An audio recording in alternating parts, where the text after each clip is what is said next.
¿Qué tal? Muy buenas noches a todos ustedes. Soy el doctor Mayorga. Perdón que no prenda mi cámara en esta ocasión. Ando todavía en el tráfico en esta tarde lluviosa de la Ciudad de México. Quiero dar la bienvenida a todos ustedes a esta sesión intercolegiada del mes de junio. Tenemos el gusto y el honor nuevamente de contar con nuestros amigos y colegas de la Asociación Mexicana de Comunicación, Audiología y Otoneurología, ANCAOF, que siempre es un gusto compartir con ellos espacios académicos. Siempre colaboramos juntos en una gran cantidad de pacientes y siempre es un gusto platicar con ellos. Quiero presentar a nuestros dos coordinadores de esta noche, el doctor Carlos Eduardo Martínez Ruiz. El doctor Carlos Eduardo estudió otorrinolaringología en siglo XX, en Centro Médico Nacional Siglo XXI y en el Hospital del IMSS en Puebla. Tiene prácticamente casi 20 años de adscrito en el Instituto Nacional de Pediatría, en donde ha acumulado una buena experiencia justamente en este tema de implantes osteointegrados. Por otro lado, el doctor Miguel Ángel Pérez Rodríguez, actual presidente de ANCAOF, excelente amigo también. El doctor Miguel Ángel Pérez Rodríguez cuenta con una maestría en ciencias, es adscrito además al Hospital del Niño Poblano en el Departamento de Audiología y bueno, pues el doctor siempre está muy involucrado en proyectos académicos y de investigación. Les quiero dar las gracias por la coordinación de esta sesión. Muchas gracias a todos ustedes y los dejo con nuestros ponentes. Hola, muy buenas noches a todos. Tengo el gusto de saludarlos a nombre de la Asociación Mexicana de Comunicación, Audiología, Otonología y Foniatría. Agradezco mucho la invitación del doctor José Luis Mayorga. ¿Sí? Bueno, pues vamos a iniciar ahorita con nuestra jornada académica. Vamos a tocar el tema de ósea en un enfoque pediátrico. Y a mí me da mucho gusto presentar a nuestra primera panelista. Sí, es una panelista mexicana, una médico otorrino mexicana de talla internacional, la doctora Gloria Adriana Martínez Macías. Creo que es muy conocida en todo el medio, pero de todos modos vamos a platicar un poquito de ella. La doctora es egresada de la Facultad de Medicina de León, de la Universidad de Guanajuato. ¿Sí? Ella estudió otorrinolaringología en la Facultad de Medicina de ¿cómo se llama? De Santa Clara, Cuba. Perdón por el atraso aquí. Sí, ella tiene un fellowship en cirugía endoscópica de enfermedades sinusales y tiene un fellowship en cirugía otológica e implante coclear de Valencia, España. Sí, ella tiene muchos asociaciones médicas, es miembro activa de la Sociedad Leonesa de Otorrinolaringología, Audiología y Cirugía de Cabeza y Cuello. Ella es miembro correspondiente de la Sociedad Cubana de Otorrinolaringología. Es miembro activa del Colegio de Otorrinolaringología y Cirugía de Cabeza y Cuello del Estado de Guanajuato. Es secretaria de la mesa directiva de la Sociedad Leonesa de Otorrino. Es tesorera también de la mesa directiva, bueno, fue tesorera de la mesa directiva de la Sociedad Leonesa de Otorrino, Audiología y Cirugía de Cabeza y Cuello. Y también fue presidente de la mesa directiva de la Sociedad Leonesa de Otorrinolaringología, Audiología y Cirugía de Cabeza y Cuello en la gestión del 2019 al 2021. Ella recientemente recibió el premio Doctor Guillermo Soberón. Es un premio muy importante que se da a nivel federal por los beneficios que ha tenido en su programa de implante coclear y de osteointegrados que ha tenido en el Hospital Pediátrico de León. Sí, doctora, muchas gracias. Sabemos que usted anda ahorita de capacitación en Europa y le agradecemos el tiempo que tiene con nosotros. Entonces, me gustaría que empezáramos ahorita con la ponencia de la doctora Adriana Martínez.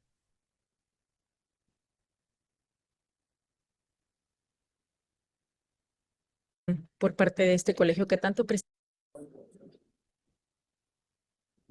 Buenas noches, gracias al Colegio de Otorrinolaringología Pediátrico. El día de hoy me siento doblemente honrada, primero por la invitación por parte de este colegio que tanto prestigio tiene en nuestro país y segundo por compartir esta sesión académica con un gran cirujano de oído, amigo y compañero, de quien he aprendido mucho el doctor Carlos Felipe Franco. Colombia es un país con un gran nivel en cirugía de oído y una gran experiencia en este tipo de conducción ósea, el implante ósea. Y bueno, el día de hoy les voy a platicar sobre la experiencia que nosotros tenemos con este tipo de dispositivo. Nosotros estamos en el Hospital de Especialidades Pediátrico León, en el estado de Guanajuato, y nuestro programa lo iniciamos hace 2 años para cobertura de esta patología. Lo iniciamos específicamente para microtia y cuando me preguntan por qué lo hiciste específicamente para microtia, bueno, porque consideramos que la microtia es una patología olvidada y sobre todo unilateral, ¿sí? Estos niños, una vez que son diagnosticados, son niños que se quedan en el aire sin ningún acceso al tratamiento por varios motivos. Es muy frecuente escuchar por parte de algunos colegas que no son otorrinos decirle a los papás, bueno, no te preocupes, tiene un oído normoacústico, él va a tener un desarrollo normal, cuando sabemos que no es así, porque nuestros audiólogos se han encargado en los últimos años de hacernos ver y demostrar con pruebas que aunque sea una microtia unilateral, el niño tiene un retraso en su desarrollo del lenguaje. Entonces, por una parte, pues el desconocimiento, la falta de difusión de la existencia de estos tratamientos y quizás el más importante en nuestro país a nivel de salud pública es que estos implantes auditivos no son subsidiados por la salud pública en la mayoría de los estados. Y estas dos situaciones son las que nos motivaron a iniciar este programa que tenga cobertura en Secretaría de Salud para los niños con microtia. No vamos a hablar de definición ni de etiología, epidemiología, porque es algo que ya ustedes de sobra dominan. Estos son los implantes con los que nosotros trabajamos en el hospital. En el 2023 iniciamos a trabajar con los implantes de conducción ósea de baja track. A partir de enero del año pasado, exclusivamente estamos trabajando con el implante ósea. Estos dos procesadores o estos dos implantes auditivos de conducción ósea lo que hacen es valerse de la capacidad natural del organismo para conducir el sonido a través del hueso. Es decir, ¿qué es lo que hacen? Eluden, evitan la parte dañada del oído externo y medio para enviar el sonido directamente al oído interno. En nuestro hospital tenemos este protocolo y en este protocolo evaluamos a los niños bajo 3 condiciones. La primera condición es, así como llega con su diagnóstico de microtia, hacemos las pruebas audiológicas sin ningún tipo de ayuda. El segundo parámetro, evaluamos al niño con el uso del dispositivo Baja Softband. Y en el tercero, ya una vez que el niño está implantado, hacemos las mismas pruebas, ¿sí? ¿Qué tipo de pruebas audiológicas realizamos? La ganancia funcional en campo libre. Llenamos los cuestionarios subjetivos en todos los niños operados con SSQ y el GDI. Y hacemos el reconocimiento de habla con las pruebas de HINT. Para los residentes que estén conectados, las pruebas de HINT son unas pruebas que consisten en evaluar la capacidad del niño para contestar en un ambiente ruidoso. Es decir, son las pruebas de escucha en ruido. ¿Qué significa esto? Por sus siglas en inglés, Hearing y Noise Test. Y estas pruebas consisten en colocar al niño frente al altavoz dentro de la cámara audiométrica a 1 metro de distancia aproximadamente en un ángulo de 90 grados. Son una serie de listados que contienen 10 oraciones y estas oraciones se van pasando con un ruido constante a 65 decibelios. Vamos aumentando o disminuyendo 2 decibelios hasta que logramos llegar al punto en donde el niño es capaz de contestar mínimo el 50% de las oraciones. Esto lo hacemos con señal ruido y sin ruido. Este es el dispositivo, la parte interna y la parte externa. La parte externa, el procesador, la parte interna es el implante. Y una vez que realizamos las pruebas audiológicas en el niño y que sabemos que es candidato, pasamos a lo que es el protocolo imagenológico. Nosotros hacemos desde que iniciamos el proyecto en el hospital el protocolo de imagen, es decir, medimos el grosor de la calota. Hacemos un marcaje con plumón en la consulta y posteriormente pasamos al área de rayos X para que el técnico coloque una plantilla metálica en el sitio donde marcamos nosotros y que el radiólogo haga la medición del grosor de la calota. Sabemos en la literatura que en muchos países en automático, en cuanto el niño cumple 5 años de edad, pues está más que evidenciado que el niño cuenta con más de 3 milímetros en ese grosor de la calota. En el hospital tenemos la clínica de cirugía craneofacial y muchos de estos niños pues tienen diversos síndromes que a veces nos enfrentamos con niños de 5 años de edad y el grosor de la calota no llega a tenerlo. Por esa razón seguimos haciendo las mediciones. Y por otro lado, porque tenemos residentes en formación, entonces para hacer el protocolo completo. Bueno, antes el otro dispositivo de conducción ósea que usábamos, que es el Bajatrack, necesitábamos que la medición del grosor de la calota fuera específicamente a 4 milímetros. Con el implante ósea necesitamos simplemente 3 milímetros. Esto nos ayuda pues, a bajar la edad y el tiempo de espera del niño, ¿sí? Porque ya con 3 milímetros podemos proceder a la cirugía. En cuanto a la técnica quirúrgica, estamos realizando los diversos tipos de incisión. Nosotros estamos trabajando con el cirujano plástico, entonces siempre respetamos la zona para que el cirujano plástico pueda trabajar en un segundo tiempo la autoplastia. Estamos realizando la incisión en J, ya sea de colgajo anterior o posterior, según requiera trabajar el cirujano plástico. Estamos haciendo también las incisiones en U invertida y las incisiones verticales sobre el implante óseo. Estas son imágenes de los primeros niños que implantamos. Actualmente ya no hacemos un rasurado tan extenso, las incisiones cada vez las hemos ido haciendo más pequeñas. Siempre es importante hacer la medición del colgajo de piel.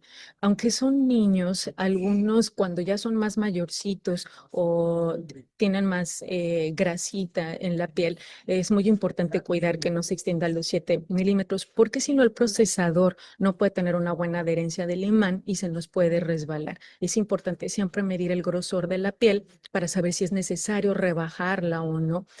Esto hay que hacerlo siempre antes de la infiltración para hacer la vasoconstricción y que no se altere la medición del grosor de la piel. Posteriormente, pues procedemos a hacer la incisión según vayamos a trabajar. Posteriormente, hacemos un bolsillo superióstico parecido a lo que es el DOMI que colocamos en el implante coclear. Como podemos observar aquí en el paso 3, ese es el DOMI. Vemos que se calce perfectamente. No necesitamos hacer una disección muy amplia de la zona. Es muy importante cuidar aquí el tejido, sobre todo para evitar colecciones serohemáticas, que quede justo el bolsillo y la realidad es que eso nos permite trabajar perfectamente. Posteriormente procedemos a marcar el sitio donde vamos a colocar el implante. Esa es la pieza de mano con la cual hacemos el marcado y posteriormente procedemos a hacer el avellanado. Una vez que hacemos el avellanado, tomamos el implante y lo colocamos. Es importante que una vez que coloquemos el implante, verificar que la superficie ósea sea regular, porque en algunas ocasiones no es lo común, pero puede haber algún reborde y esto impida la adecuada movilidad del implante. Entonces, si hay algún reborde óseo, es importante fresarlo. Para eso ese es el medidor de la superficie ósea. Una vez que corroboramos que la superficie es la adecuada, procedemos a colocar el implante, que es el que vemos en el paso 10. Lo colocamos sobre el implante y con un aditivo que es el atornillador, ajustamos bien el implante y posteriormente corroboramos con un nanómetro que efectivamente dé a 25 decapascales para que no se mueva el dispositivo y posteriormente procedemos al cierre del plano, como pueden ver aquí en el punto número 13. Realmente es una cirugía muy segura, muy corta, muy pequeña, aproximadamente 30 minutos con todo y el evento anestésico. El procedimiento es muy pequeño, de 15 a 20 minutos. Y vuelvo a repetir, es un procedimiento muy seguro. Hacemos la activación aproximadamente a las 6 semanas, ya que el tornillo logra una osteointegración adecuada en ese hueso. Estos son los resultados que nosotros tenemos. Hasta el año pasado, estoy mostrando aquí los 31 niños con ósea. Tenemos un total de 56 niños con implante de conducción ósea. De estos, 31 son exclusivamente ósea. A partir de este año, no solamente estamos implantando los niños con microtia, sino niños con secuelas de oído crónico. Y se ampliaron las reglas de operación. Ya no se nos limita únicamente a niños entre 5 y 14 años, sino de 5 a 18 años. Estos son los resultados preliminares del año pasado que tenemos. Tenemos un total de 31 niños, de los cuales predomina el oído derecho. La microtia generalmente es unilateral, 22 contra 9, y sigue predominando en nuestra casuística el sexo masculino, 18 contra 13. Estos son los resultados audiológicos que tenemos. Como ya les comentaba, nosotros evaluamos 3 parámetros. Cuando el niño llega, hacemos las pruebas de audición, es decir, sin ningún tipo de ayuda, que es la línea azul, como pueden ver. Hacemos el campo libre en las 4 frecuencias y vemos que sin ningún tipo de ayuda, los niños tienen aproximadamente un promedio de respuestas entre 63 y 64 decibelios, mientras que cuando usamos ya en la segunda condición el baja en soft band, vemos que mejoran considerablemente entre 42 y 44 decibelios. El baja softband nosotros lo usamos como un predictor de los resultados audiológicos que vamos a obtener si ese niño se llega a implantar. Es de gran ayuda, es una herramienta muy útil para nuestros audiólogos también, porque ellos les da más tranquilidad y más seguridad saber los resultados que vamos a obtener. Si es solamente un predictor, y sobre todo para los papás, nos es de gran ayuda porque las ventajas que tiene este tipo de dispositivo de conducción ósea es precisamente eso, que podemos mostrarles a los papás cuál va a ser el resultado si el niño se llega a implantar. Y los papás al ver los resultados salen mucho más convencidos. Los niños incluso cuando son un poquito más grandecitos, ellos llegan a externarlo bien, los contentos que se siente escuchar con el softband. Y la línea azul son los resultados que se muestran una vez que el niño ya tiene su implante óseo. Como podemos observar, las respuestas son a 30, 29, 28 decibelios. Esta gráfica que vemos aquí en verde es la primera, primer campo libre que hacemos ya con la activación, ¿sí? Tenemos el seguimiento de todo un año y esta gráfica todavía mejora los resultados audiológicos. Pues porque el niño ya tiene un uso continuo, está en la rehabilitación, los resultados van mejorando. Y lo maravilloso pues de este implante es que al ser un implante pisoeléctrico nos da una ganancia no solo en frecuencias graves, sino también en frecuencias agudas. Como mencionaba, hacemos las pruebas de Hint. Las pruebas de Hint no son unas pruebas sencillas, existen diferentes pruebas de reconocimiento de ruido en los niños, pero nosotros en nuestro protocolo usamos las pruebas de Hint, son unas pruebas muy seguras y que se prestan perfectamente para la población pediátrica. Necesitamos de un equipo, trabajar en equipo, nuestros audiólogos, nuestros rehabilitadores que se encargan de ayudarnos con los niños para lograr una capacitación en él, que estén bien condicionados para poder responder a las indicaciones de este tipo de pruebas. Y aquí mostramos los resultados en los niños con microtia unilateral, ¿sí? Siempre que hacemos las pruebas de Hint, el oído contralateral, el oído sano, siempre lo ocluimos. Es muy importante hacer esa oclusión para obtener los resultados audiológicos más confiables. Y aquí el ruido es constante a 65 decibelios. ¿Y qué observamos aquí? Aquí no es fijo, aquí vamos aumentando o disminuyendo para lograr captar cuál es el confort del niño para poder entender el 50% de esas palabras.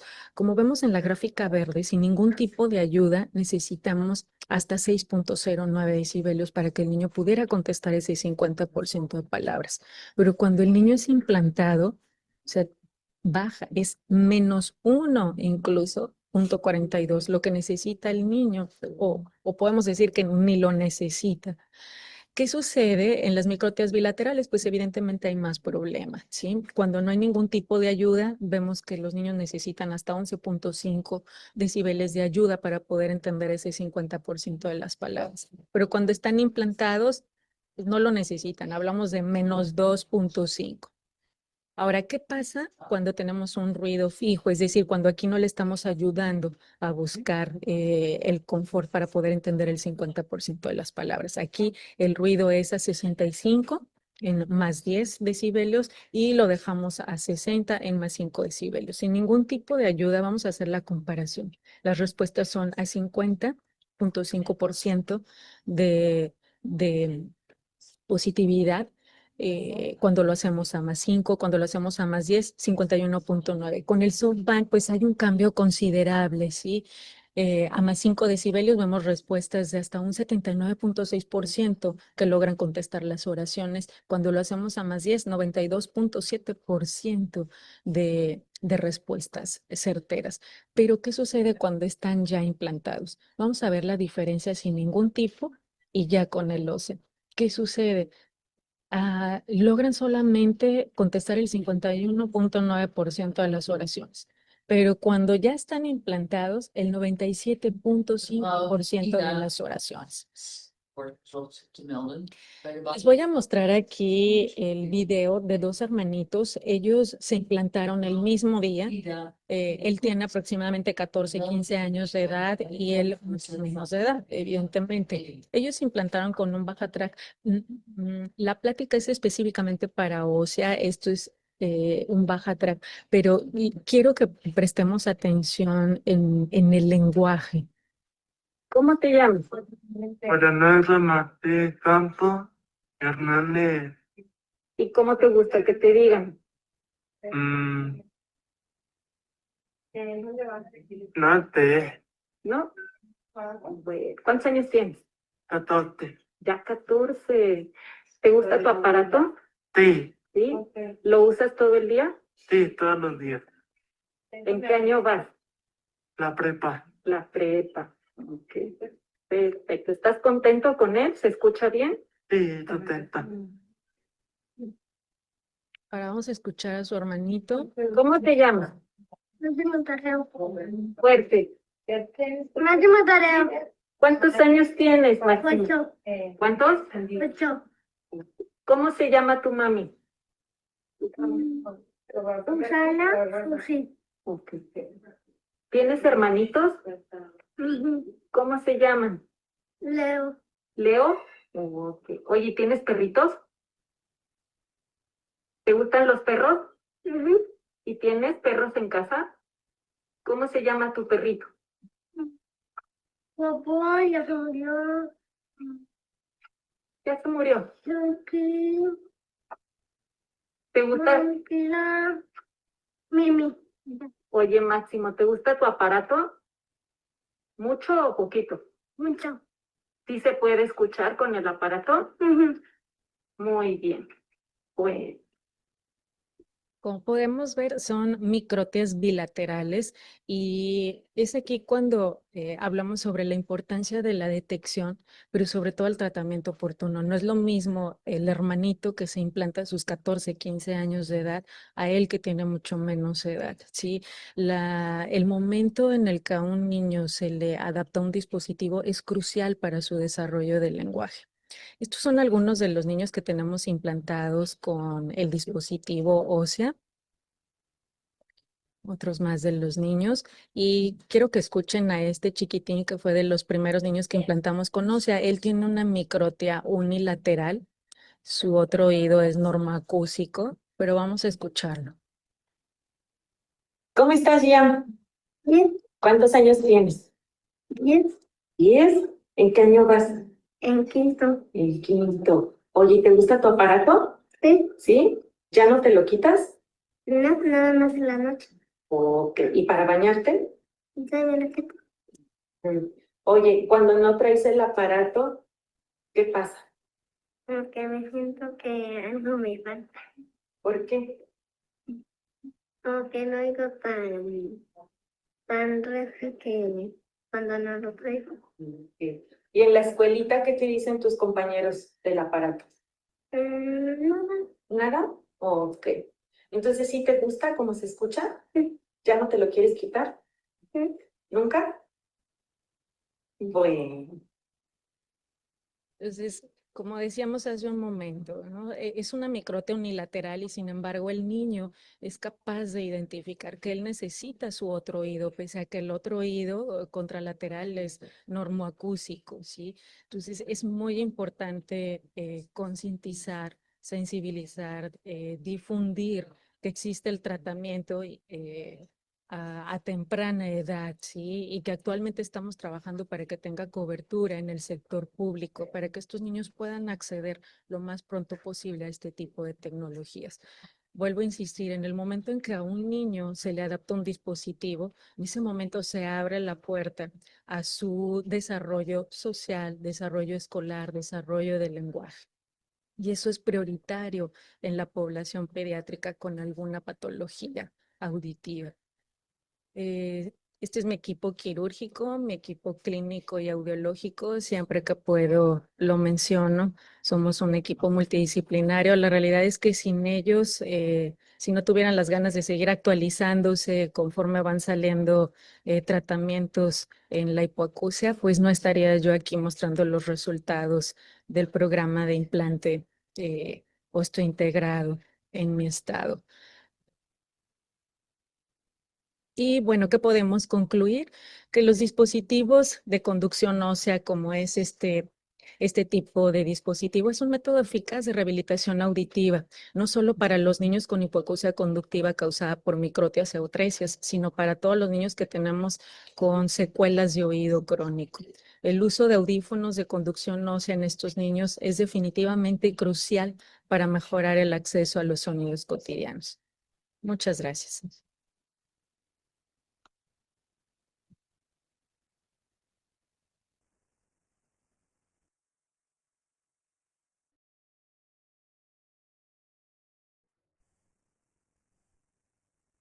Muchas gracias, doctora Adriana. Ahorita sabemos que por el horario, que es una hora de diferencia con Colombia, vamos a pasar directamente con el doctor Carlos Felipe.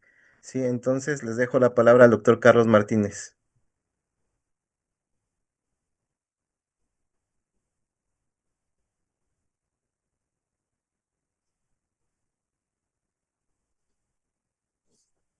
Buenas noches. A todos, un gusto saludarlos desde la Ciudad de México. Agradezco la invitación que me hizo amablemente el doctor José Luis Mayorga para formar parte de esta sesión y coordinarla en conjunto con el doctor Miguel Ángel Pérez. De antemano, una felicitación para ti, José Luis, y para Mario Rodríguez por la excelente labor que están logrando en esta gestión del 2025.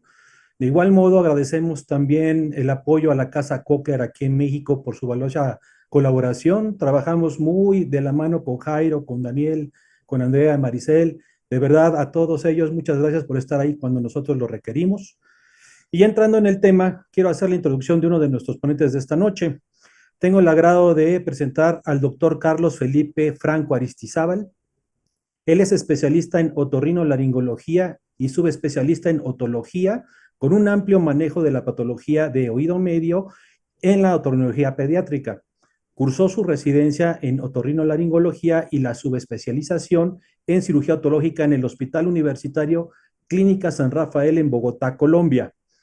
Actualmente, él se encuentra como médico especialista de la especialidad y profesor del curso en dicho hospital universitario. Además, pertenece al staff de las clínicas Los Nogales y del Country. Asimismo, es miembro del grupo Keralty en las clínicas Santa María del Lago y la Clínica Universitaria Colombia. Esta noche nos va a platicar sobre los avances en el sistema de conducción ósea cóclea ósea con un enfoque pediátrico. Sabemos que los implantes osteointegrados pueden permitir una audición más clara y una mejor discriminación del habla, lo que mejora el desarrollo del lenguaje, la comunicación y la interacción social. Asimismo, pueden ser una alternativa a los auxiliares auditivos tradicionales, que en algunos casos pudieran no ser tan efectivos en pacientes, sobre todo con microtiatresia. Además, otorgan un beneficio muy importante a largo plazo, ya que una mejor audición facilita el aprendizaje en la escuela, así como el desarrollo en las habilidades sociales. Agradecemos tu participación, Carlos Felipe, y bienvenido a esta sesión intercolegiada de COPEME. Los dejo con nuestro invitado. Bueno, buenas noches para todos. Muchas gracias a ustedes, a los organizadores, al Colegio de Otorrinolaringología Pediátrica de México y también reitero a la doctora Adriana que para mí es un gusto compartir con ella esta sesión. Sé del gran trabajo que ha hecho en su programa de implante y no solo la admiro, sino que la aprecio muchísimo. Entonces, muchas gracias nuevamente a todos por estar acá. Voy a compartir mi pantalla. Em, Confírmame, porfa, si todo está bien. Todo bien, doctor. Todo bien, Perfecto. doctor. Entonces vamos a hablar hoy de implante de conducción ósea, un enfoque un poco más pediátrico, como me dijo el doctor, me presentó. Muchas gracias por su presentación. Soy Carlos Felipe Franco, médico especialista en otorrinolaringología y otología, y trabajo como otólogo adscrito en la Clínica San Rafael, Hospital Universitario Colombia, Clínica Los Nogales, y como profesor adscrito de los programas de residencia de otorrinolaringología y otología del Grupo Sanitas y Universidad Militar Nueva Granada. Entonces, una muy breve introducción. Recordemos que, como mencionó usted, doctor, en su introducción, el pilar para la rehabilitación de las hipoacusias unilaterales o bilaterales, en donde hay compromiso en las frecuencias del habla, siempre va a ser adaptación de audífonos convencionales. Pero cuando ese siempre se vuelve un sin embargo, realmente, especialmente en pacientes que no pueden hacer uso de audífonos, como son nuestros pacientes con malformaciones auriculares y del conducto, es decir, microtias y atresias, que es lo realmente importante en las microtias. Pacientes que tienen modificaciones quirúrgicas como mastoidectomías muro bajo y especialmente por las megatoplastias, donde la adaptación de un audífono es muy complicada. Pacientes que tienen infecciones recurrentes y otorrea persistente. En esta clase de pacientes es donde consideramos que un implante de conducción ósea es la mejor opción terapéutica para rehabilitar la audición. Entonces, sabemos que la hipoacusia genera una discapacidad con un impacto muy importante y especialmente en nuestros niños se asocia a un déficit cognitivo y a un déficit global del desarrollo. Y esto entonces, por lo tanto, nos da como evidencia que tanto la hipoacusia unilateral como la bilateral, como nos mostró en los casos la doctora Adriana, tiene un efecto muy importante en el desarrollo temprano de este paciente y es por lo tanto muy crucial que sea diagnosticada y manejada a tiempo. Y esto, por eso les traigo esta imagen que está acá. Ya sabemos, pues, digamos, las indicaciones de edad que tienen los implantes de conducción ósea, pero esto no quiere decir que un paciente con microtia de 1 o 2 años no deba ser llevado a una rehabilitación auditiva. Todos los pacientes deben tener una rehabilitación auditiva temprana y por eso les traigo el caso de esta imagen donde es una paciente que todavía no tiene una edad por el grosor de su cráneo de recibir o ser candidata a un implante de conducción ósea, pero sí es candidata a hacer uso de una ayuda auditiva como una banda suave. Entonces, recordemos de forma muy breve que los implantes de conducción ósea se clasifican en percutáneos, transcutáneos pasivos y transcutáneos activos. Los percutáneos son aquellos que tal cual atraviesan o perforan la piel. Ellos proveen una vibración eficiente que es directa sobre el cráneo, pero como contra tenemos la estética del paciente, pues que tiene un abutment o un tornillo saliendo a través del cráneo y todas las complicaciones cutáneas que conlleva tener una perforación de la piel. Los transcutáneos pasivos son aquellos que se basan en un procesador externo que transmite las vibraciones a través de la piel y estas van a llegar finalmente al implante. Pero como cosa tenemos uno, que la fuerza de contacto puede generar disconfort. Dos, que va a haber una atenuación del tejido blando en la comunicación, digamos, del sonido. Y que esto va a generar una limitación en la amplificación, especialmente de las frecuencias agudas. Entonces, para sobrepasar todo esto que hemos visto, nos llegan los implantes activos transcutáneos. Entonces, ellos lo que usan es un dispositivo externo que es estacionario, que es el audioprocesador, que se va a comunicar con el vibrador que ya está interno y está osteointegrado. Y este dispositivo va a generar una vibración que está debajo de la piel. Entonces, ¿esto qué va a lograr? Uno, que va a sobrepasar las limitaciones de los abutments percutáneos. Y dos, también vamos a lograr que la presión cutánea y la atenuación de los implantes pasivos pues sea sobrepasada con este tipo de implantes. Acá tenemos pues muy, digamos, el mapa conceptual de lo que acabamos de ver. Entonces finalmente llegamos a ósea. Ósea es un implante o sistema activo transcutáneo que está disponible en el mercado desde el 2022. Utiliza, como dijo la doctora Adriana, estimulación digital piezoeléctrica. ¿Esto qué quiere decir? Que tiene un transductor piezoeléctrico que se fija al hueso a través de un implante de titanio BI 200 o 300. Su indicación audiológica en adultos y en pediatría es igual, es que sea una hipoacusia conductiva y mixta de hasta 55 decibeles o hipoacusias neurosensoriales unilaterales, pues en su definición exacta de sordera unilateral. Sabemos que cada vez más migramos a que las sorderas unilaterales sean rehabilitadas con sistemas de implante coclear, pero igual una de las indicaciones de ósea es SSD. También sabemos que el OSEA va a optimizar la eficiencia y el rendimiento auditivo, principalmente en las frecuencias agudas, y esto es algo que sobrepasa un poco al resto de implantes que hay en el mercado, y es que logra una mejor percepción y discriminación del lenguaje al lograr, por su tecnología piezoeléctrica, potenciar estas frecuencias agudas. Entonces, esto es algo importante. En la actualidad en Estados Unidos ya está aprobado para las edades de 5 años en adelante. Previo a abril del año pasado lo indicaban solamente en pacientes mayores de 12 años, pero ya sabemos que la FDA ya permite su implantación en mayores de 5 años. Y en Europa realmente nunca ha habido una restricción de la edad. Lo que ellos se basaban básicamente era en el peso mínimo de los 7 kilogramos y esto se asocia mucho a lo que decía la doctora Adriana, que es sobre todo por el grosor de la calota o del cráneo. Nosotros realmente acá en nuestro país no nos basamos tanto en la edad y más digamos, nos alineamos más con la indicación europea, pero la gran mayoría de pacientes sí son llevados a implantes después de los 5 años porque realmente están muy asociados. Hemos visto que los pacientes mayores de 5 años realmente son aquellos que tienen un grosor del cráneo suficiente para ser llevados a un implante de conducción ósea de cualquier casa comercial. Entonces, las recomendaciones quirúrgicas de la casa se las quiero dar para ya luego darles la experiencia que tengo yo. Es importante conocerlo, sobre todo si uno es un cirujano que está empezando, porque uno necesita una guía y qué mejor guía pues que los que fabricaban el implante que saben cómo funciona. Entonces, la posición del implante OSI, ellos recomiendan que siempre sea medido con esta plantilla, que sea cerca y en lo posible en una línea horizontal trazada en relación al conducto auditivo externo. También debemos asegurar que el audioprocesador no tenga una interferencia con el pabellón auricular y se puede jugar o oscilar con esta posición hasta 45 grados. Por eso lo que nos mostró la doctora Adriana estaba perfecto, que va a ser muy similar a lo que les voy a mostrar yo más adelante. Esta oscilación de 45 grados nos va a ayudar a dar un margen de protección de un colgajo cutáneo microvascular, pero nos va a ayudar a que la posición de la bobina y del audioprocesador, por lo tanto, está en una posición ideal. ¿Cuál es la posición de este audioprocesador? Entonces lo que nos recomiendan es que los micrófonos siempre estén a nivel de la porción superior del pabellón auricular, ligeramente arriba puede estar, pero sobre todo que nunca esté en contacto o superpuesto al pabellón auricular porque vamos a tener problemas con los micrófonos y vamos a empezar a tener pues problemas de feedback. En cuanto a la preparación y la incisión, como nos mostró la doctora Adriana, hay miles de incisiones. Las que nos recomienda Casa Matriz es hacer incisiones que pueden ser en S retroauriculares o en J, anteriores o posteriores.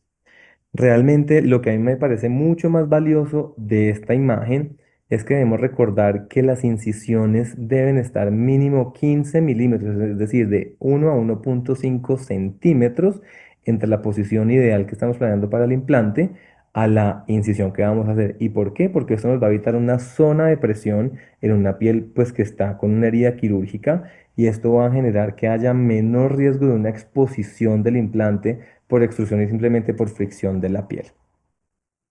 Entonces, una vez ya hemos hecho la adecuada medición, la incisión, etcétera, ya entonces hacemos nuestro abordaje por planos y verificamos que el bolsillo es adecuado y vamos a hacer una nueva verificación de la posición del implante a nivel del cráneo. Hacemos entonces el fresado con uso de guía de 3 a 4 milímetros. También, como les decía la doctora Adriana, realmente necesitamos que el grosor del cráneo sea mínimo de 3 milímetros porque tanto el fresado como el número de implantes es de 3 a 4 milímetros. Y este fresado entonces, ¿cómo debe ser? Yo siempre hago uso de la guía. Esta guía lo que le va a dar a uno es precisión en cuanto a que el ángulo sea perpendicular a la superficie ósea, y esto lo que va a permitir es que se minimice la necesidad de hacer un fresado para homogeneizar el implante antes de poner el implante, para que no queden superficies irregulares y el ósea nos logre adaptarse bien a este implante BI 200 o 300, pues ya en este caso, ¿sí? Recordemos que es muy, muy importante la irrigación. Uno, nos va a ayudar a que no haya quemadura del hueso, y dos, nos va a ayudar también a que haya un mejor fresado, digamos un fresado tal cual como cuando hacemos una mastoidectomía, que necesitamos que haya irrigación en el fresado de la mastoidectomía. En cuanto a la guía de 3 a 4 milímetros, varía mucho. Eso varía de lo que ustedes quieran poner como cirujanos. Yo, en mi experiencia en pediatría, solo uso fresado hasta de 3 milímetros. Tiene que ser un niño que sea muy grande, que vea que la calota es muy grande y que de pronto me va a quedar el perfil muy bajito en un implante de 3, pero usualmente los uso siempre de 3. Y acá yo sí me apoyo mucho en todo mi equipo quirúrgico. Yo asumo que ustedes en México también tienen la ayuda de su soporte quirúrgico de Cochlear. Nosotros siempre lo tenemos en nuestras cirugías. Entonces, hay que dejar al lado un poquito el ego y dejar que la persona que está entrenada en implantes, porque cada cirujano, yo tengo alrededor de unos 80, 90 óseas, pero pues el soporte quirúrgico que ha venido tiene la experiencia de 400 óseas, porque va con todos los cirujanos del país. Entonces seguramente nos va a dar una percepción y una orientación un poquito mejor de cómo está esa guía, si realmente está perpendicular y si nuestro fresador realmente les parece que está adecuado o no. Yo confío mucho como en ese concepto que me dan. Bueno, esto es muy importante. Ya una vez hemos hecho nuestro fresado entre 3 a 4 milímetros según lo que hayan definido del grosor del cráneo, entonces debemos programar el torque para poner el implante. Esto es sumamente importante en pediatría, porque ahí es cuando identificamos la calidad del hueso, que es más o menos lo que nos decía la doctora Adriana. Si tenemos un paciente que es muy delgado, pequeño, y necesitamos entonces identificar qué tipo de hueso es el que vamos a trabajar, si es un hueso compacto o si es un hueso que esté comprometido, o sea, un hueso poroso, y con esto vamos a definir la cantidad de torque que le vamos a poner, como vemos en la imagen que tenemos acá, para que no vaya a haber daños del implante, rodamientos también del implante y pues necesidad de hacer un nuevo procedimiento. Este es un estudio muy chévere, me pareció, lo encontré. Hicieron un estudio morfométrico que aprovecho para felicitar a la doctora Adriana. Hacen algo similar a lo que tienen en este estudio, y es que hicieron una investigación morfométrica en niños entre 5 a 12 años de edad para lograr desarrollar un protocolo para una cirugía segura en la implantación de óseo. Básicamente se basaron en estas recomendaciones de la casa matriz, es decir, en el puesto o en la posición que tal cual ellos recomiendan, y con eso hicieron mediciones en cráneos tomográficas de pacientes pediátricos y encontraron lo que casi todos los que hacemos implantes de conducción ósea pues encontramos, pero pues es muy interesante saber que realmente es así. Entonces, en cuanto al grosor de tejidos blandos, todo fue de acuerdo a la recomendación en cuanto a la posición de transductor y audioprocesador de la casa comercial. Entonces encontraron que en grosor de tejidos blandos, el grosor promedio a nivel del audioprocesador es de 3.7, más o menos 0.6 milímetros, y a nivel del transductor es de 6.3, más o menos 2.2 milímetros, y obviamente esto va a ir disminuyendo con la edad. ¿Qué es importante acá? Y vuelvo a resaltar la charla previa, siempre debemos hacer medición del colgajo. Yo siempre con mi soporte quirúrgico, así el niño se vea flaquito, chiquito, desnutrido o grande y pues digamos gordo con abundante tejido adiposo, siempre hago medición porque tengo que saber si el colgajo musculocutáneo que voy a hacer es suficiente, si toca adelgazarlo uno o dos. Incluso hemos hecho técnicas en donde hemos puesto obviamente el implante, el BI 300 en hueso, pero ponemos el implante ósea en un colgajo musculocutáneo para reducir grosor y no tener después problemas de magnetización con el audioprocesador. En cuanto al grosor óseo, entonces encontramos que el grosor promedio en recomendación de la casa comercial de implante fue de 4.8, más o menos 6 milímetros, pero en esta posición que les estoy mostrando en la imagen, es importante que la gran mayoría vamos a terminar es en cavidad mastoidea. El 57% de casos pueden terminar en cavidad mastoidea. Entonces ahí es cuando nosotros como cirujanos, que obviamente vamos a adaptar, digamos, la recomendación de casa matriz. Ya nosotros por nuestra experiencia vamos viendo dónde es la posición ideal en donde quirúrgicamente sabemos que nos va a ir mejor a nosotros y por lo tanto a nuestros pacientes, que es lo que queremos, que sean unos pacientes que tengan una cirugía provechosa y puedan tener su rehabilitación auditiva adecuada. Entonces, en esta posición se encontró en este artículo, y realmente lo vemos así en la vida real, que hasta el 57% podemos caer en mastoides, y esto va a conllevar a que es un hueso poroso que no va a lograr una adecuada osteointegración con un tornillo flojo y un implante que más adelante va a fallar.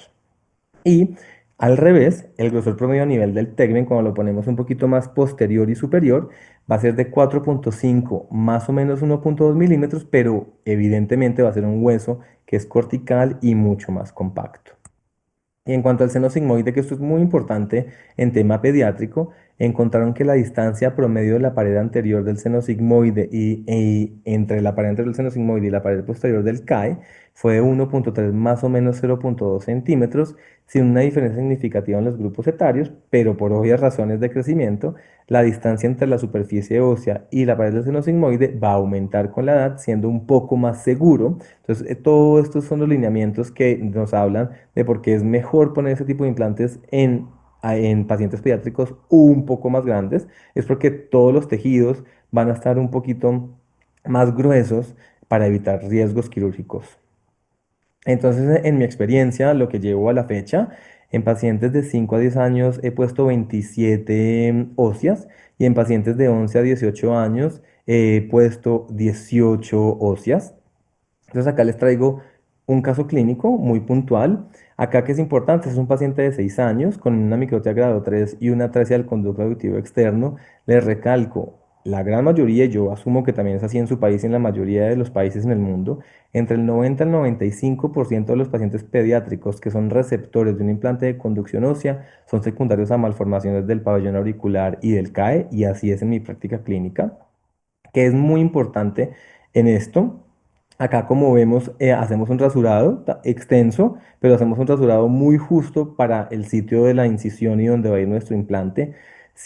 Yo siempre hago una marcación. Hay ya cirujanos, por ejemplo, acá en el país, que dicen, no lo voy a marcar porque eso varía mucho. Intraquirúrgicamente veo si no hay una homogeneización del hueso, no hay un segmento plano, pues va a variar, entonces no me va, digamos, a hacer una coordinación con lo que pinta. Pero yo en mi práctica siempre pinto e intento dejarlo lo más simétrico a lo que he pintado. ¿Por qué? Porque donde he pintado ya tengo el grosor cutáneo y también ya tengo la distancia de la incisión que voy a marcar con respecto a donde va a quedar mi implante. Entonces, siempre hago infiltración, siempre la infiltración se hace o con lidocaína o con bupivacaína, pero el secreto es usar adrenalina o epinefrina, sobre todo para generar un poco de vasoconstricción, porque sabemos que el cuero cabelludo sangra muchísimo. Entonces, esto nos ayuda a que disminuya un poquitico el sangrado a este nivel. En pacientes que se ven con un tejido adiposo amplio, que el colgajo es grueso, si yo usualmente uso ácido tranexámico, le pido al anestesiólogo que nos ayude con dosis de ácido tranexámico para la edad y nos funciona muy bien. Y bueno, y marcación del sitio operatorio, como les dije. Acá que es importante, perdón que me adelanté un poco. Entonces, como decía también la doctora Adriana, y como les mencioné yo, el 95% de nuestros casos de implante de conducción ósea van a ser pacientes con microtia, y la gran mayoría, o sus padres, o los niños, cuando ya son niños más grandes, están esperando hacer una reconstrucción auricular o protésica o por cirugía plástica. Entonces, es muy, muy importante lograr preservar ese tejido cutáneo y la microvasculatura de los colgajos cutáneos para que el paciente pueda tener su reconstrucción auricular pues más adelante. ¿Cuál es mi experiencia en cuanto a esto? Como les mostraba y también les dijo la doctora Adriana, existen múltiples incisiones recomendadas. Especialmente tenemos la incisión en J o en palo de golf anterior, la incisión en J o palo de golf posterior, y también hay una lineal sobre el implante y una U. Yo personalmente, la que más se ha adaptado a todos mis pacientes es esta en J o en palo de golf anterior. Yo intento no hacer una incisión muy amplia. Siempre, siempre respeto los 1 a 1.5 centímetros entre mi incisión y el sitio donde va a quedar implante, para evitar lo que les digo, esta fricción y esta zona de tensión, y que no se disminuya el riesgo de una exposición del implante. Y en cuanto a al cuidado de esta microvasculatura y colgados cutáneos para la reconstrucción, con esta incisión en J en el sitio de implantación del pelo es más que suficiente. Hice varios en una incisión en J posterior, es decir, posterior al implante, pero realmente el sangrado del cuero cabelludo era demasiado, demasiado y generaba demasiada incomodidad intraquirúrgica. Entonces hasta ahora me ha ido muy bien. He tenido menor sangrado, he tenido una muy buena posición del implante y he tenido una buena preservación de los colgajos microvasculares y cutáneos, pudiendo pues tener una cirugía exitosa. Entonces, como les mostraba, la incisión es anterior al 95% de los casos. Posteriores, pues lo dejo interrogado para hacer reconstrucción auricular, pero como les he contado, si hacemos una incisión anterior, pero respetamos el colgajo microvascular y cutáneo, no deberíamos tener ningún problema. Siempre yo hago disección cuidadosa por planos, nunca hago una incisión profunda hasta el periósteo, sino que voy dejando planos para hacer un plano profundo y un plano superficial y por lo tanto asimismo poder cerrar en un plano profundo y superficial y esto va a disminuir el riesgo de extrusiones de los implantes. Y siempre que se hace, pues llego al periósteo, hago un bolsillo músculo perióstico completo y verifico la profundidad y la posición de mi implante con el DOMI que nos trae pues casa matriz y nuestro soporte quirúrgico. Ahí revisamos dónde va a quedar, pintamos dónde quedaría el implante BI300. Entonces, en cuanto al fresado, como les mencioné previamente, siempre lo hago en el ángulo más perpendicular respecto a la superficie ósea. Siempre hago uso de la guía y digamos, acepto mucho las recomendaciones del soporte quirúrgico y en general de mi equipo quirúrgico. Siempre identifico la calidad del hueso y acá les traigo fresado más posterior. ¿Por qué?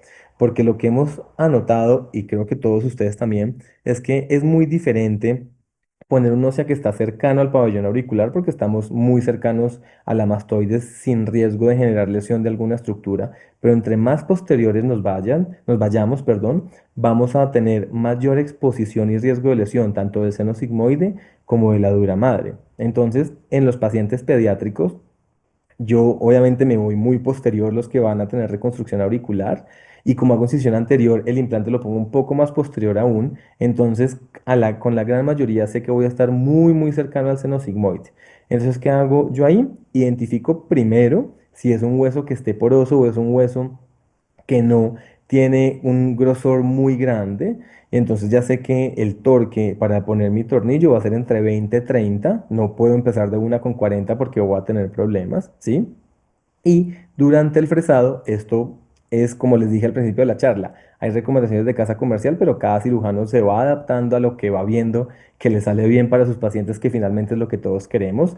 Casa matriz seguramente si oye esto me va a regañar, pero yo sí en un gran porcentaje de pacientes cuando estoy muy posterior y veo un cráneo muy delgado, empiezo el fresado a 1000 revoluciones por minuto, no a 2000 como lo recomiendan, porque es un fresado que va un poquito tal cual, menos rápido, entonces tengo menos riesgo de hacer una penetración muy rápida y profunda del seno sigmoide. Y pues finalmente no pasa nada, pero pues es un momento que nos genera a todos un poquito de inseguridad, incertidumbre, nos toca hacer hemostasia, nos toca cambiar nuevamente la posición del implante, entonces pues si uno puede evitar el seno sigmoide y puede evitar una complicación, pues mucho mejor. Entonces en algunos pacientes que yo sé y estoy casi que viendo el seno sigmoide traslúcido, me voy a 1000 revoluciones por minuto, de forma muy despacio. Luego hago el avellanado normal y luego procedo a la colocación del implante. Siempre, siempre, como vemos en la imagen, hay que verificar la posición del audioprocesador previo a apretar con el tornillo y con el torquímetro, porque una vez ustedes le dan torque a este implante, devolver eso es generar un rodamiento del tornillo en relación al BI300 y vamos a perder el fresado que hicimos. Entonces, como vemos y les mostramos al principio que en esto sí me adhiero completamente a la guía, hay que intentar que el audioprocesador quede los micrófonos por encima del pabellón auricular y cercano al pabellón auricular. Entonces ahí estamos jugando con este ángulo de los 45 grados que les mostré inicialmente. Entonces, como les expliqué, así como hago una incisión por planos, hago un cierre por planos. Siempre hago dos planos, un plano músculo perióstico y un plano muscular superficial, en donde pues vemos en la primera imagen que ya están cerrados los dos planos profundos y ya me queda solamente el cierre superficial de la piel. Todo lo hago con puntos separados con sutura absorbible, usualmente Vicryl 3 o 4, y nuevamente verifico la posición del audioprocesador. Y finalmente es el resultado del mismo paciente. Si vemos es una incisión que parecía grande, realmente no es una incisión que sea muy amplia, es una incisión que con el proceso de cicatrización y a nivel del sitio de la implantación del pelo y del cuero cabelludo va a pasar casi que imperceptible, va a cubrirse pues por el pelo del paciente y tenemos un buen margen respetado de colgajo microvascular y cutáneo para hacer la reconstrucción auricular de este paciente. Y este es un caso que les quise traer, es un caso interesante. Creemos que no nos van a llegar porque son pacientes pediátricos y créanme que nos llegan. Yo ya llevo como unos 3 4 pacientes de transición de implantes de conducción ósea. Este es un paciente de 12 años que fue implantado con un dispositivo de conducción ósea pasivo transcutáneo a los 7 años de edad. Cuando llegó a mi consulta tenía 12 años de edad. ¿Y qué pasó? Pues lo que sabemos que está pasando con ese tipo de implantes, tuvieron falla de audioprocesadores y ya no tenemos cómo actualizar sus audioprocesadores y el paciente era muy insistente en que quería y necesitaba oír. Entonces se le propuso hacer la transición a un activo transcutáneo como el ósea. Entonces, ¿qué hice en este paciente? Y en la mayoría de pacientes, tanto adultos como pediátricos, hago algo muy similar cuando no son implantes percutáneos. Entonces, lo que hago es hacer una incisión por el mismo sitio previo donde está el implante, si no hay cambios cutáneos de infección o inflamación. Hago el mismo abordaje, el mismo bolsillo músculo cutáneo y perióstico.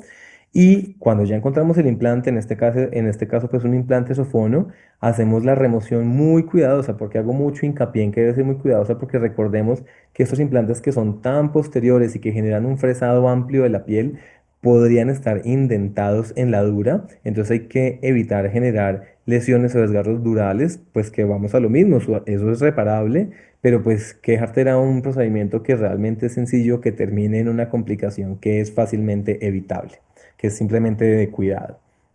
Entonces, lo que hacemos es, una vez retirado el implante, hacemos nuevamente la medición y la posición del ósea, hacemos lo mismo, se mide el colgajo cutáneo, verificamos el sitio del cráneo que tenga un sitio homogéneo, verificamos el grosor y la calidad del hueso donde se va a poner.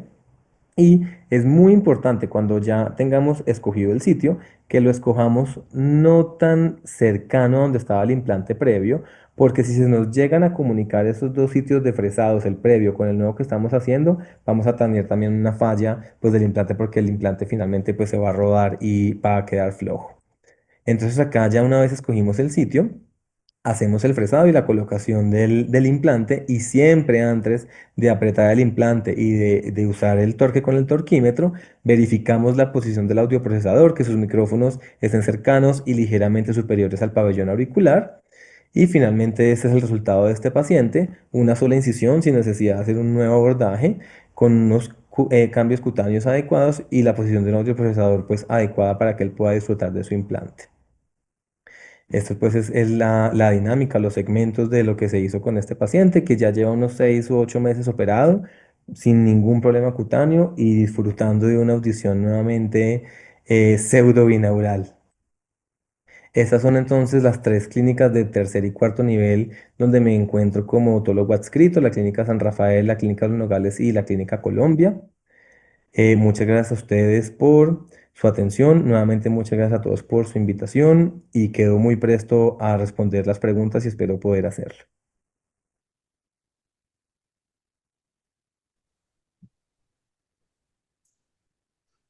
Muchas gracias, Carlos. Muy interesante tu plática, Carlos. Gracias, doctor. Sí, yo tengo una pregunta que hacerte.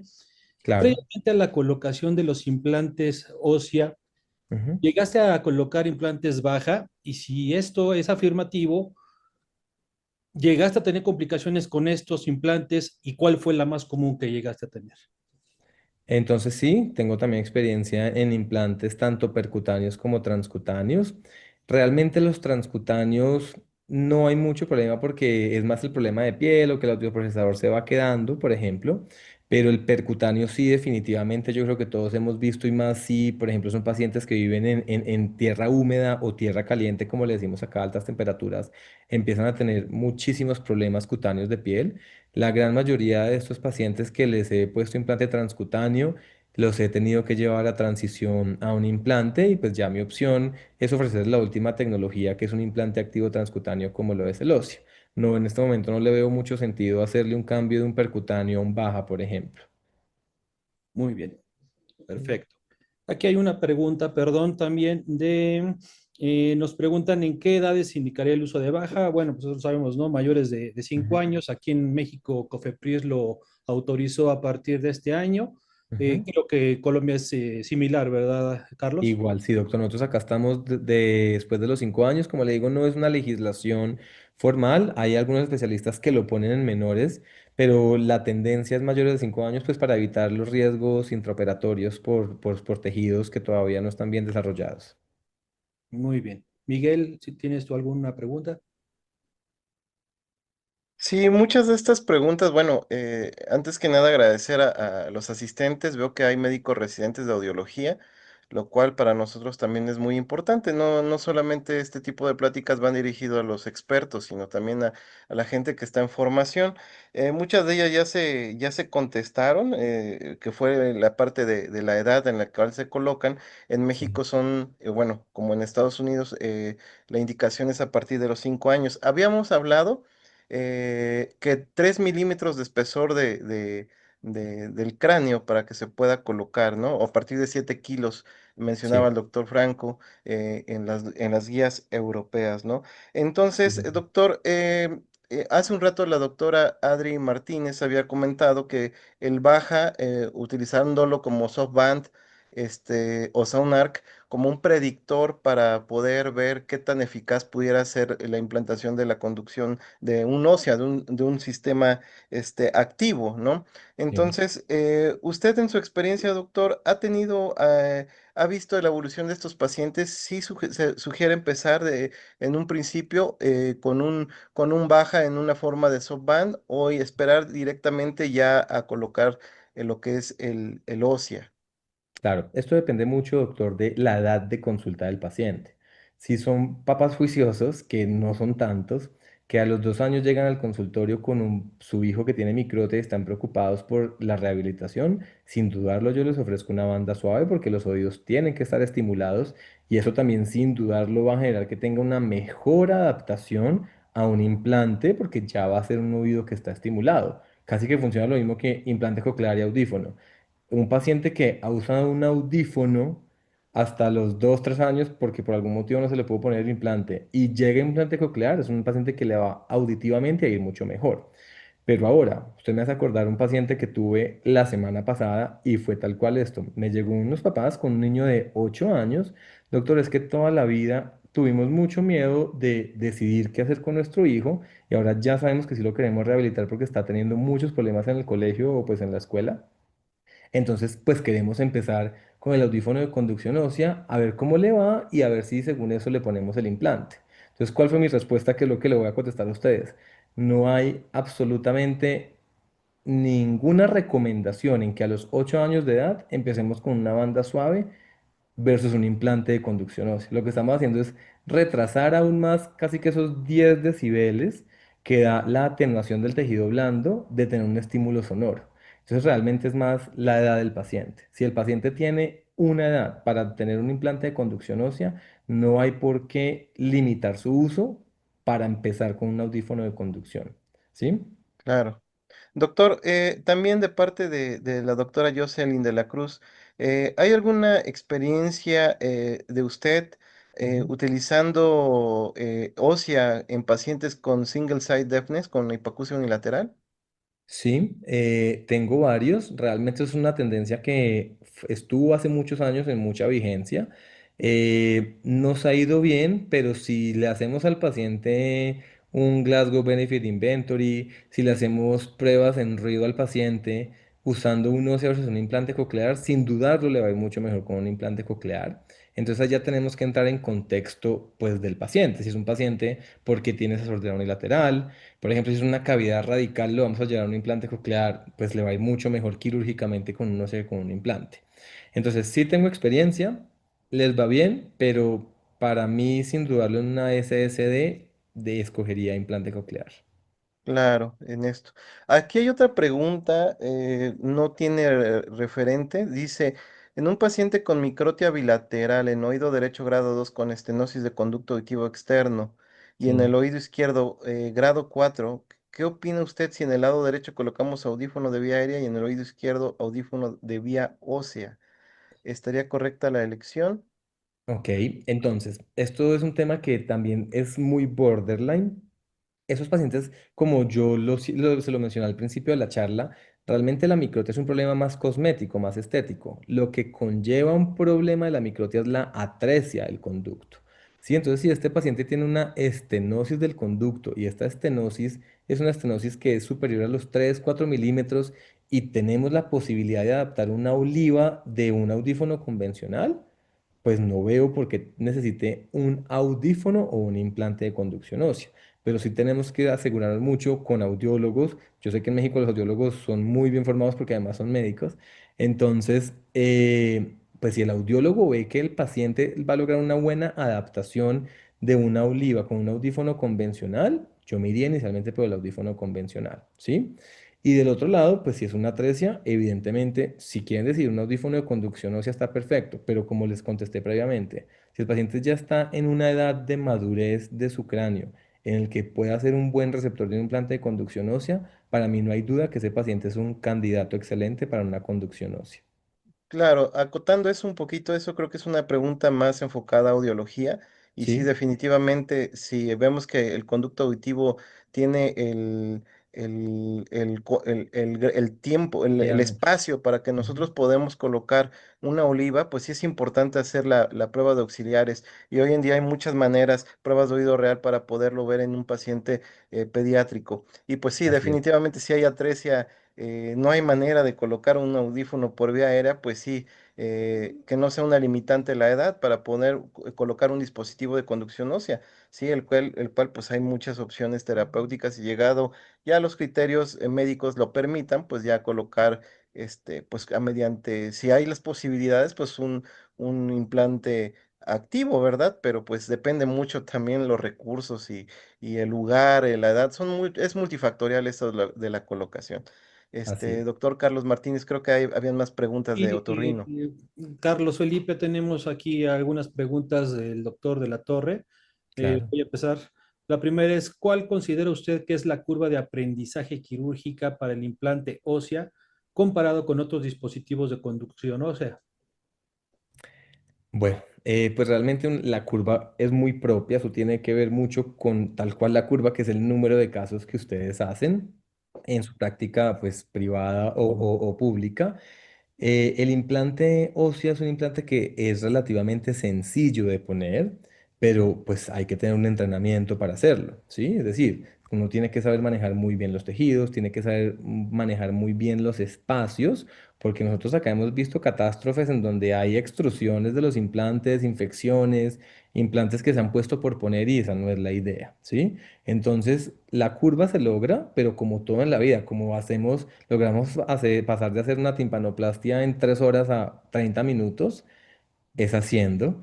La curva no es una curva difícil de desarrollar porque es una cirugía que es relativamente sencilla de hacer, como lo vieron en los casos clínicos, que es muy similar lo que hace la doctora Ariana a lo que hago yo.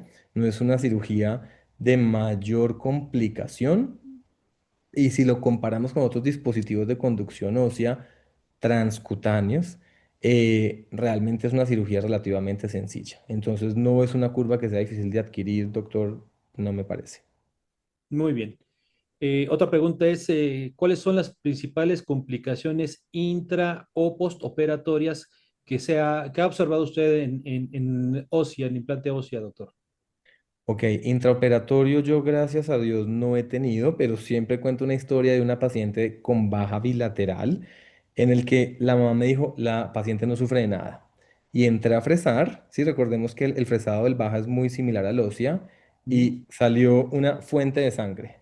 Sí, o sea, yo dije, le di al seno sigmoide, realmente no, después de hacer mucha hemostasia y verificar que realmente no era ni la dura madre ni el seno sigmoide estaban era sangrando simplemente vasos óseos Y resulta que ya reinterrogando a la mamá, dijo, ay, sí, qué pena, a mí se me olvidó comentarle que hace 3 años estuvo en estudios de una discrasia sanguínea, pero eso no terminó en nada y por eso yo no le di relevancia. Entonces, es muy importante, uno, saber muy bien los antecedentes del paciente Claro. y dos, para, digamos, verificar muy bien la posición en la que le van a poner el implante. Como les mostré en la charla, usualmente los pacientes de microtia van a estar con una posición un poquito más posterior y ahí vamos a estar inherentemente muy cercanos tanto al seno sigmoide como a la dura. Entonces verifiquemos esa calidad del hueso, verifiquemos dónde va a estar para evitar riesgo. Pero realmente con ósea no he tenido ningún problema intraquirúrgico en el momento. Posoperatorio, he tenido unos 2 o 3 pacientes más o menos, uno pediátrico y 2 adultos, en los que sí he tenido problemas en la incisión. He tenido, digamos, no, extrusiones parciales, pero ahí va, y por eso yo insisto mucho en hacer cierres en 2 planos, porque lo que he tenido es apertura de la piel del último plano, pero el plano profundo que está cerrado nunca se ha expuesto, entonces nunca he tenido exposición de implantes. Entonces, estos pacientes han podido ser manejados con clínica de heridas y hemos logrado cerrar la piel sin exposición del implante y sin tener que sacar el implante. Entonces, son complicaciones muy menores. Hasta ahora, como les comentaba, creo que tengo unos 80, 90 casos de ósea, incluyendo pacientes adultos y pediátricos. No he tenido que hacer la primera explantación.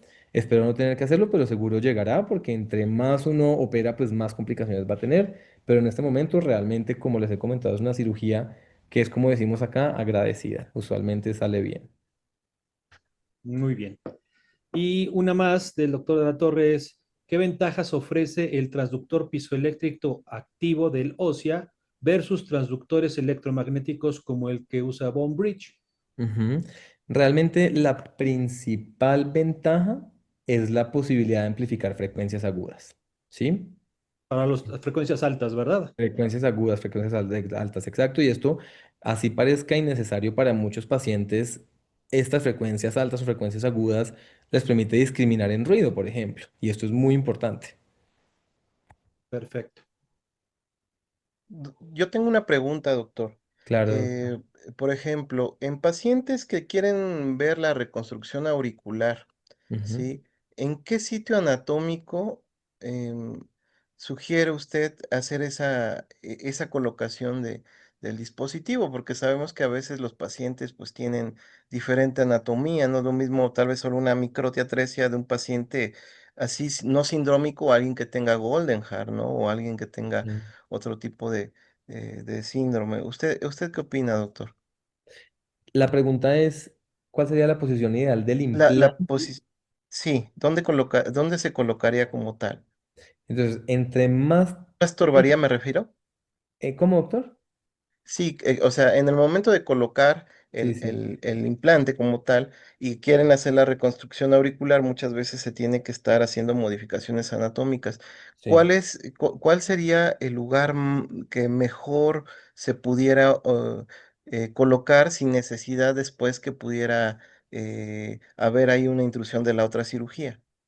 Lo más posterior que usted pueda ponerlo, doctor. Entonces, lo que usted pueda preservar de casi 5 o 10 centímetros de colgajo cutáneo y microvascular entre su incisión del implante de conducción ósea versus donde iría la reconstrucción auricular va a ser mucho mejor para evitar. Como les mostré yo en la charla, la gran mayoría, casi el 60-70% de pacientes con microtia quieren reconstrucción auricular.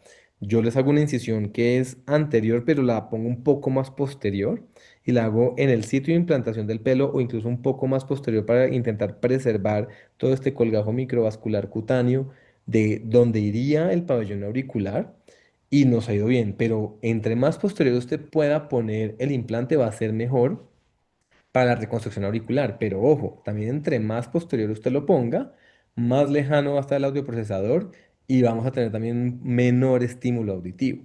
Entonces, tiene que, digamos, encontrar la medida. A mí me ha ido muy bien en lo que les mostré que hago, que es lo que hago casi siempre en todos los pacientes. Gracias, doctor. Sí, señor. Pues creo que ya son todas las preguntas, doctor Martínez. Creo que sí, Miguel Ángel. Parece que ya son las últimas preguntas. No sé si quiera Carlos Felipe agregar algo más respecto a los implantes ósea. No, no, pienso que cuando estamos empezando le podemos tener un poquito de miedo, ¿sí? O podemos estar un poquito sesgados, por ejemplo, como la pregunta que me hizo alguno de los dos, ¿será que empezamos mejor con el audífono y luego vamos con el implante? No duden en que si el paciente tiene la edad y la candidatura audiológica y anatómica para ser receptor de un implante de conducción ósea, le va a ir mejor. Entonces, pienso que es lo que tenemos que quitarnos como ese miedo, ese tabú, pues para lograr una adecuada rehabilitación, porque estos pacientes finalmente van a estar muy agradecidos en el futuro cuando ya tengan que hacer una inclusión en el colegio, universitaria, en la licencia de conducción, laboral, y van a estar rehabilitados de una forma permanente con sus implantes. Muy bien. Sí, nosotros en el Instituto Nacional de Pediatría tenemos ya una lista amplia de pacientes candidatos a colocación de implante ósea.